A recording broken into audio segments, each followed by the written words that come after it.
तमाम टेलीविजन को पक्का करो, पक्का करो, पक्का करो, तमाम टेलीविजन को पक्का करो, पक्का करो, पक्का करो, तमाम टेलीविजन को पक्का करो। पक्का करो, पक्का करो। We want Justice. We want Justice. We want Justice. BJP आज से पहले उनने बात नहीं की, उनकी सरकार की, उनका एलजी है, लेकिन आज वो असेंबली के बाहर चलाते हैं कि टेलीविजन को पक्का करो। आज तक भी उनके पास मौका था ना, वो आज तक क्यों नहीं किया?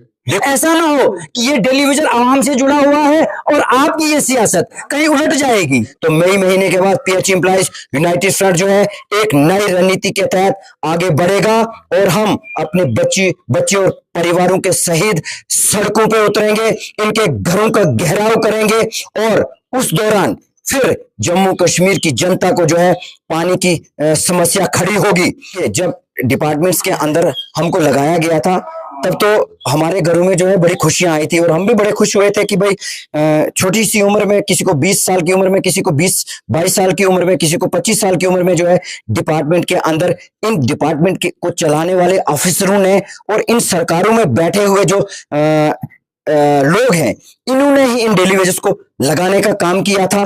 तो तब तो बड़ी खुशी हुई थी कि हम लोग जो है आने वाले 7 साल के बाद, क्योंकि एक टेलीविजन एक प्रोसीजर है सरकार का या डिपार्टमेंट का कि एक टेलीविजन जब डिपार्टमेंट के अंदर एंगेज होता है तो उसको जो है 7 साल के बाद रेगुलराइज किया जाता है। बीजेपी आज से पहले उनने बात नहीं की, उनकी सरकार की, उनका एलजी है, लेकिन आज वो असेंबली के बाहर चलाते हैं कि टेलीविजन को पक्का करो। आज तक भी उनके पास मौका था ना, वो आज तक क्यों नहीं किया? देखो, ये आपकी बात बिल्कुल सही है, लेकिन सबसे पहले इस वक्त जैसे हमारे उमर साहब थे, उन्होंने भी ये बताया था कि देखो हम उस वक्त करने जा रहे थे लेकिन हमसे नहीं होगा।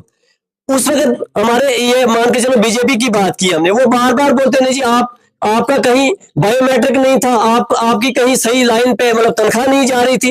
लेकिन इस वक्त जो था अपोजिशन भी थी, हमारे ऊपर 28 एमएलए यहाँ से समझो 29 थे, एक बेचारा मर गया, लेकिन 28 एमएलए बहुत होते हैं, क्योंकि हमारे पहले भी ऐसे टेलीविजन लगते जो 7 साल में रेगुलर हो जाते थे। वही हमने पहले सोचा था कि जो हमारे अपोजिशन में इस वक्त सरकार है, क्योंकि हम लोगों का काम है उनको वोट देना, उनको जितवा के भेजना। अब वो अगर वहां से शोषण करते हैं तो इनको ये याद रहना चाहिए कि बीजेपी सरकार हमारी कहती थी कि जम्मू कश्मीर के अंदर हम 44 पार जाएंगे, तो इसी टेलीविजन ने कहा था कि लखनपुर के पार जाओगे। मगर फिर हमने एक फैसला कर लिया है, फिर ऐसा फैसला कर लिया हमने कि नहीं, हमें जम्मू प्रांत से हम बीजेपी को भिजवा के जितवा के भेजेंगे।